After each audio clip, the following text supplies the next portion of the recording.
एक ऐसे ही मानसिक दबाव की वजह से न्यायालय में काम कर रहे बाबू ने आत्मघाती कदम उठा लिया और खुद को ख़त्म कर लिया। उन्होंने लिखा था कि मैं पर जो अधिकारी हैं उनके दबाव की वजह से, काम के प्रेशर की वजह से मैं ये गलत कदम उठा रहा हूँ कि मानसिक प्रताड़ना की वजह से, दबाव की वजह से लोग जो हैं वो गलत कदम उठा रहे हैं। तो और भी बहुत सारी चीज़ें लिखी है जो साफ नहीं हो पाया है।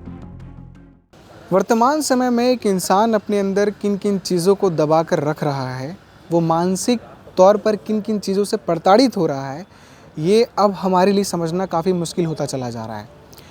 और जब तक हमें समझ में आता है उस समय तक वो व्यक्ति या तो हमारे बीच नहीं होता है या तो किसी बड़ी मुश्किल में वो फंस चुका होता है, और उस बड़ी मुश्किल से उसे निकालना हमारे लिए और भी मुश्किल हो जाता है। और वर्तमान समय पे लगातार जो है इस तरह की मामले लगातार सामने आ रहे हैं जिसमें पीछे की जो वजह होती है वो मानसिक प्रताड़ना की ही होती है, या फिर किसी दबाव से, या फिर किसी कारण, या फिर किसी और वजह से। एक ऐसे ही मानसिक दबाव की वजह से न्यायालय में काम कर रहे बाबू ने आत्मघाती कदम उठा लिया और खुद को ख़त्म कर लिया। आपको बताते हैं ये पूरा मामला पुरानी भिलाई थाना क्षेत्र के अंतर्गत का है, जहां पर भिलाई 3 न्यायालय में बाबू के तौर पर काम कर रहे सोमनाथ ठाकुर, जिनकी उम्र 49 वर्ष बताई जा रही है, वो आज सुबह तकरीबन 9 से 10 बजे के बीच न्यायालय के एक रूम में जाते हैं और पहले नोट लिखते हैं। जो सूत्रों के मुताबिक जो चीज़ें सामने आई है हम उसके हवाले से सारी चीज़ें आपको बता रहे हैं। लिखने के बाद वो उसी रूम में पंखे से लटक कर खुद को ख़त्म कर लेते हैं। आपको बता दें कि जो सोमनाथ ठाकुर हैं वो करीब 1 साल से भिलाई 3 न्यायालय में काम कर रहे थे, कार्यरत थे। इससे पहले वो बिलासपुर न्यायालय में थे। बिलासपुर न्यायालय के बाद वो दुर्ग न्यायालय आते हैं। दुर्ग न्यायालय के बाद उन्हें भिलाई 3 न्यायालय में रखा जाता है और वहाँ पर वो बाबू के तौर पर काम कर रहे थे। और लगभग 1 साल से भिलाई 3 के ही सरकारी क्वार्टर में रहकर वो काम कर रहे थे। उनका जो पूरा परिवार है वो पाटन गांव में रहने वाला है, और ऐसा बताया जा रहा है जो सोमनाथ ठाकुर के 2 छोटे बच्चे हैं और अपनी पत्नी के साथ, अपनी धर्मपत्नी के साथ वो 1 साल से भिलाई 3 में रहकर न्यायालय में काम कर रहे थे। अब आते हैं घटना पे। बताया जा रहा है कि सुबह 9 से 10 बजे के बीच सोमनाथ ठाकुर जो हैं वो रोज़ की तरह काम करने आते हैं। काम करने आते तो हैं पर एक रूम में चले जाते हैं। रूम में जाने के बाद उस रूम से वो बाहर निकलते हैं। जब फिर वहाँ पर जो आसपास न्यायालय के जो स्टाफ है जब वो पहुँचते हैं तो देखते हैं सोमनाथ जो है वो पंखे से लटक रहे हैं। पास में सूत्रों के मुताबिक जो जानकारी निकल कर आई है उसमें ये बताया जा रहा है कि उनके पास नोट मिला जिसमें कुछ चीज़ें जो हमको पता चली है जानकारी के अनुसार वो हम आपको बता रहे हैं।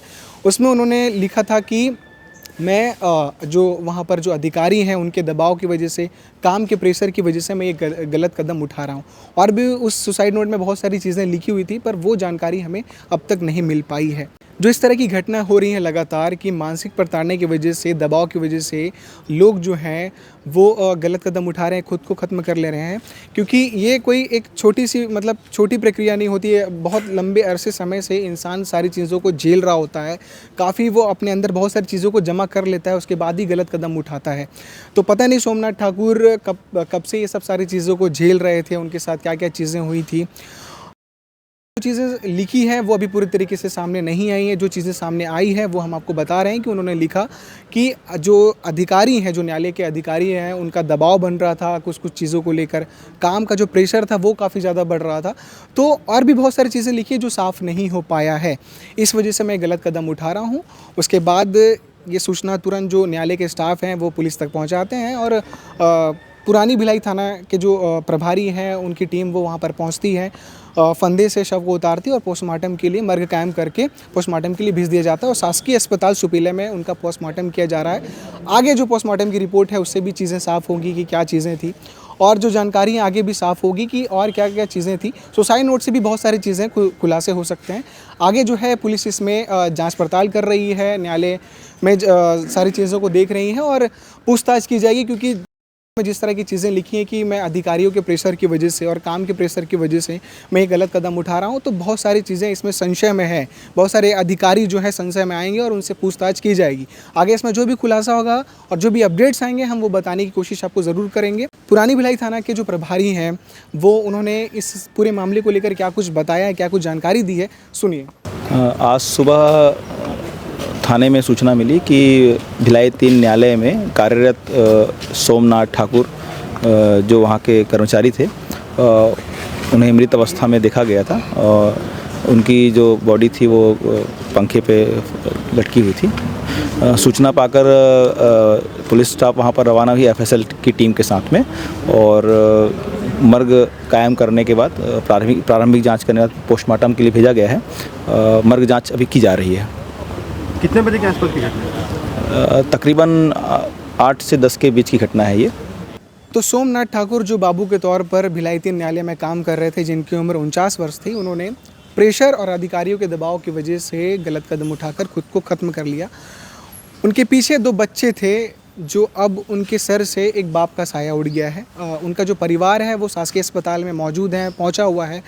उनसे बातचीत करने के दौरान वो बता रहे थे कि ऐसे आम तौर पे घर पे तो इस तरह की चीज़ें नहीं समझ में आ रही थी कि वो किसी दबाव पर चल रहे हैं या किसी मानसिक प्रताड़ना में वो चल रहे हैं, पर इस तरीके से उन्होंने कैसे गलत कदम उठा लिया, उनके लिए भी अभी सब सारी चीज़ों पे कुछ बोलना और कुछ बताना बहुत मुश्किल है। इसलिए वो ऑफ कैमरा हमको सारी चीज़ें बता पाए, कैमरे के सामने वो आने से मना कर चुके हैं।